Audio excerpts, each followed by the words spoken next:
What's up, guys? Welcome back to the Subnautica series. Today, part 4, we're gonna go explore the Aurora. But first, a little catching up to do. I built a base, found a decent location, got a really good base going. It's gonna look like I did a lot, but I promise you I didn't. I only explored one extra biome off camera. The rest was just a whole bunch of resource harvesting to get this base up.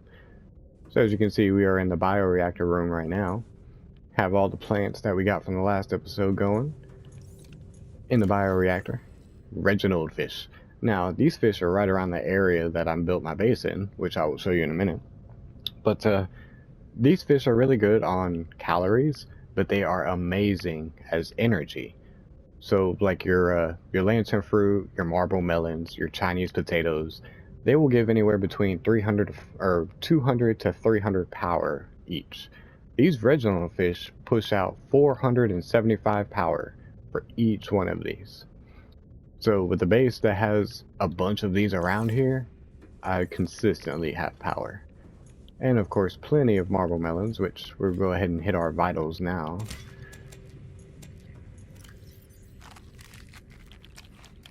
Alright. So yeah, we're going to the Aurora.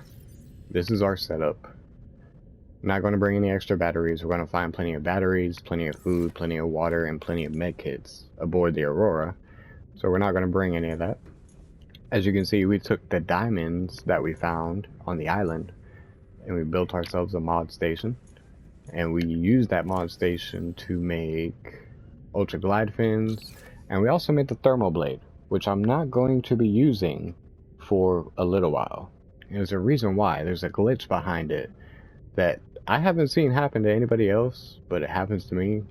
But I will show you. So we're going to put our regular knife away and pull out our thermal knife. And you see the thermal knife has like bubbles and steam coming off of it. When I put the blade away, okay, so it's not going to do it to me now. Welcome aboard, Captain. Not going to do it, eh? It'll put the bubbles and the steam like in the middle of my screen whenever I'm not wielding the blade itself. And it gets very annoying. I would take it with me, wait for it to activate so you guys can see it. But we're going to the Aurora, which will be a pretty decent sized trip. And I don't want that kind of glitch happening to me while we're doing that. So we got full batteries on everything and not taking any batteries. Like I said, I only explored one extra biome off camera, and that was the mushroom forest biome. And it was because for the life of me, I could not find moon pool fragments. I looked it up real quick, saw the mushroom forest, I hit it, which is like 200 meters that way, it's not even that far. And then I got the moon pool up. Because my sea moth, it died on me. I actually had to make a whole new power cell to recharge it, which I've never had to do before. I always had the moon pool built before the sea moth died the first time. But yeah, we got that going. Got a locker out there for any outside plants that I want to plant later. Got the scanner room going. So the location I picked. Let's go take a look. About 400 meters from Life Pod. So up here we have safe shallows. Down around there you have the creepvine forest. And then down through here you have the grassy plateau. There's a very good... Oh, and this crevice leads down to the purple mushroom caves, which has a bunch of magnetite in it. Something that I really need, but I can't get down there because of radiation. And because of radiation, I can't put my rebreather on. So that's why today is about the Aurora. Because everywhere I tried to plan to go for this episode was blocked by depth or blocked by radiation. So we're going to go to the Aurora and solve both of those problems. We're going to get a vehicle terminal that we can put into there, into our moon pool, and make depth modules for sea moth. And then we are also going to restore the drive cores, so that way the radiation will be completely removed from the world in about 3 days' time. And then we can finally, put the rebreather on and go from there. So I was kind of worried about making this base in this location once I realized where we were. I'm going to show you why. Not too far from here. Yeah, straight ahead. As soon as you go out the hatch, if you just go straight ahead for about 200 meters, we're going to be directly behind the Aurora. And if you know anything about Subnautica, that is a very dangerous place. Now, it does have a lot of sea Cyclops fragments, which we did get a handful of when I was over here, because I was stupid enough to go over here and I kind of forgot what was over here. I had no idea I was behind the Aurora when I made this base. So right over this ridge here, we have a buddy who needs a name. And he's usually chilling right over here. There's a ton of wreckage. And in these wreckages, they have very important Cyclops fragments. But it's guarded by one of the most horrifying creatures in the game, in my opinion. I always thought the Reaper was just, oh, I never ever liked the Reaper. The Ghost, the lights, the luminescent effect that the ghosts give off was what was kind of horrifying about that. But the Reaper, to me, the design of the Reaper was just, it's a no-go. Where you at, bud? You came out no problem before I was recording. There you are. Okay, so we're getting kind of far. Yeah, we want to start backing up. It looks like he started losing footage at about 350. So 300 meters away from base, we have... I can't think of a name for you. We have Bill. This is going to be Bill. And Bill is going to die at some point. Look, I need that right there.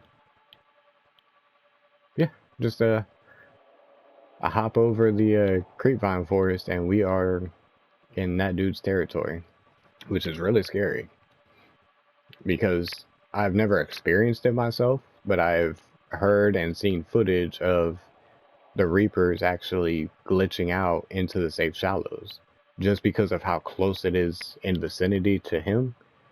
And even some people who were chased by the Reaper and chased them into the safe shallows and got stuck there. And I don't like the thought of that at all. Get in your bubble. There. Alright, but without... to the Aurora. Like I said, I try to keep these episodes somewhat short, just for the sake of I don't have the greatest internet where I live. And trying to get videos uploaded can be a pain for me. So until we get better Wi-Fi, I try to upload these in very small segments. And the Aurora can actually be a pretty big segment by itself. You got a scary looking mouth, dude. But, yeah, we're good to go. Let's go. Oh, you're just gonna shut close. Okay. See, for a little while, it gives you an animation every time you hit it, and then after a certain period of time, it'll just start, like, closing itself in a single frame. All systems online. Yeah, this is our base overhead view of it. I plan on getting some outside planters here, and we got 3 spotlights, which are hard to make out during the day. We got one there, and then one at the corner of Moonpool. And they don't really do anything, but they give the base such an amazing effect, especially at nighttime. And then once you have Cyclops just parked out here and the lights hitting it from every direction.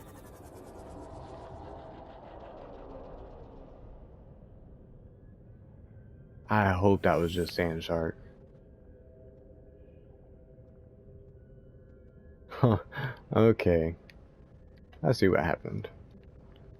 So, let's head to the Aurora as I talk.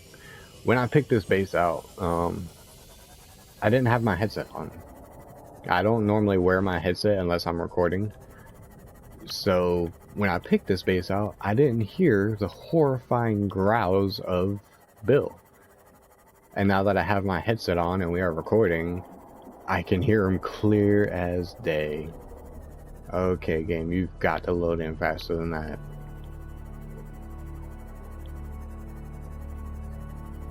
Okay, okay, go back. Shit.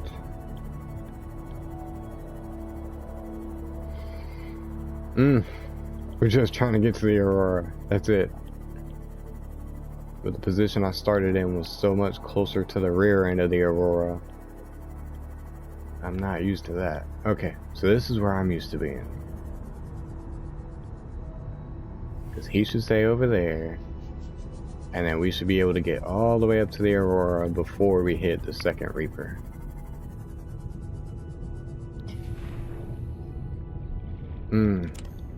Yeah, y'all heard my little freak out right there. That was genuine, I assure you.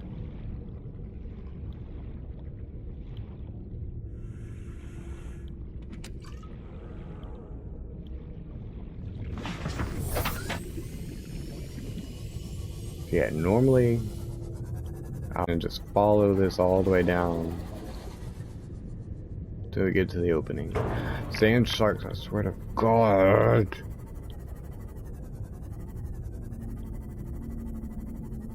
What is that stalker doing over here?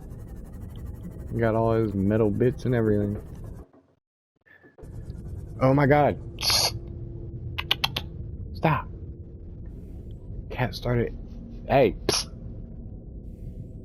Scratch yourself and then its foot starts paddling against the wall. Oh my God, that gave me a heart attack. I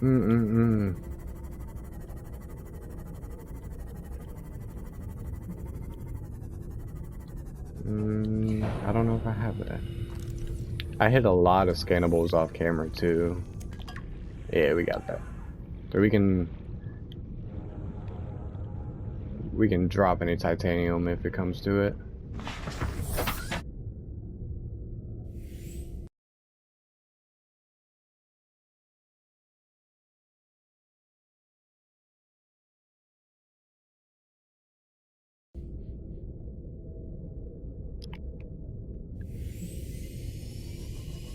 Alright.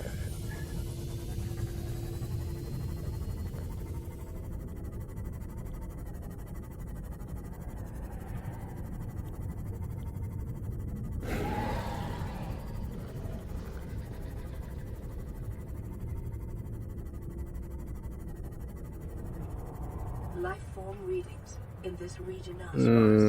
The Aurora's radioactive fallout will have devastating effects on the alien ecosystem. Wait, I'm too far. Hold on. 24 hours. Okay, so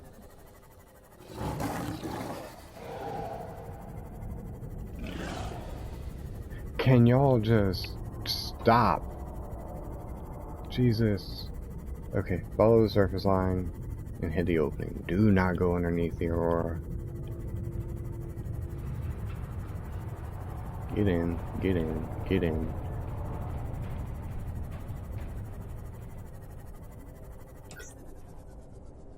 Headlights on, I don't care.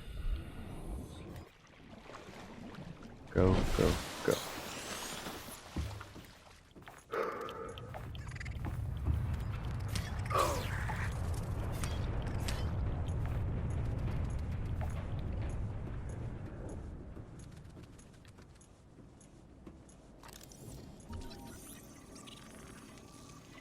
Jesus. Yeah, getting onto the Aurora is not a highlight that I like to remember about.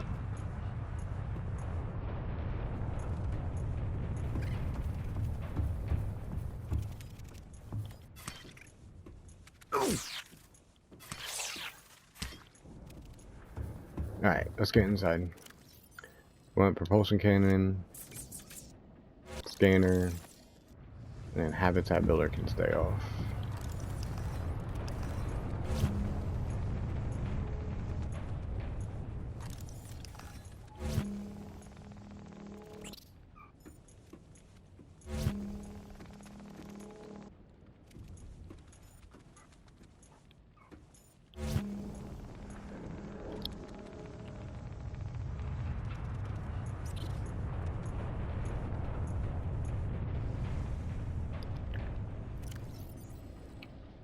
Okay, good. I was questioning whether or not I brought the fire extinguisher.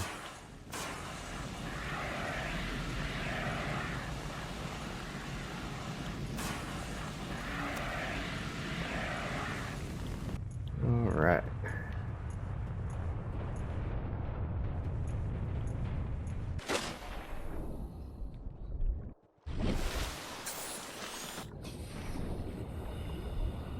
So this might end up actually being a two-part episode, or the Aurora itself might end up taking 2 episodes. Integrating new PDA 6483 is for one of the doors. Hopefully you.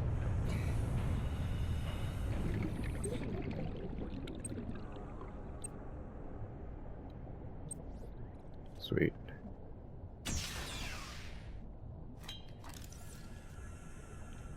Yeah, I'm starting to remember there's quite a bit here. And I do have IRL priorities that need attending to.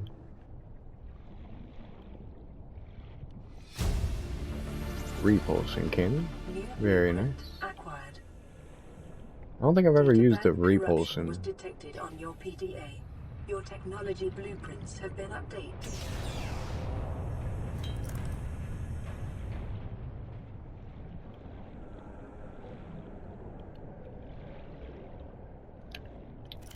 Laser cutter.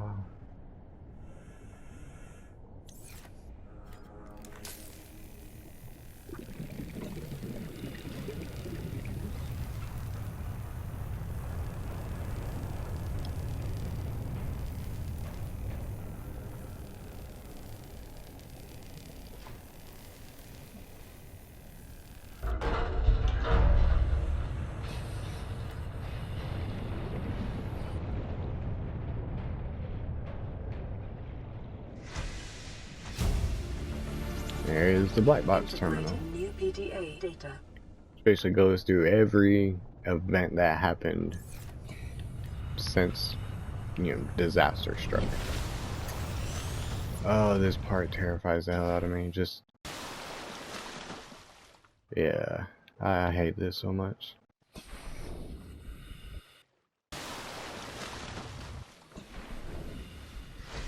Don't forget where to go.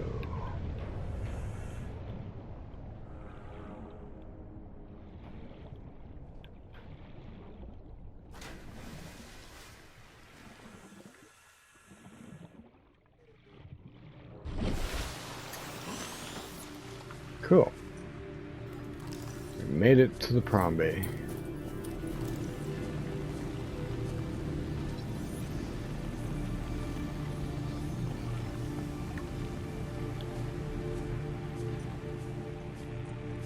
Picking up a faint black box signature originating on the other side of the hull breach in this room. Yeah, we got the black box on. We got it. So we should be able to get all 4 fragments in here.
blueprint acquired.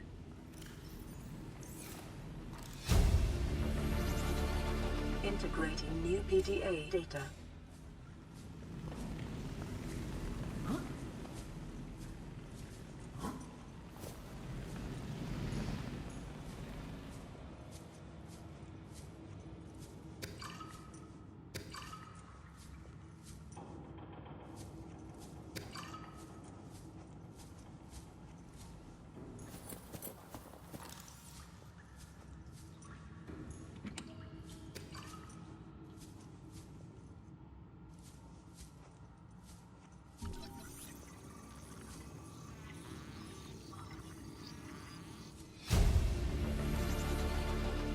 New blueprint acquired.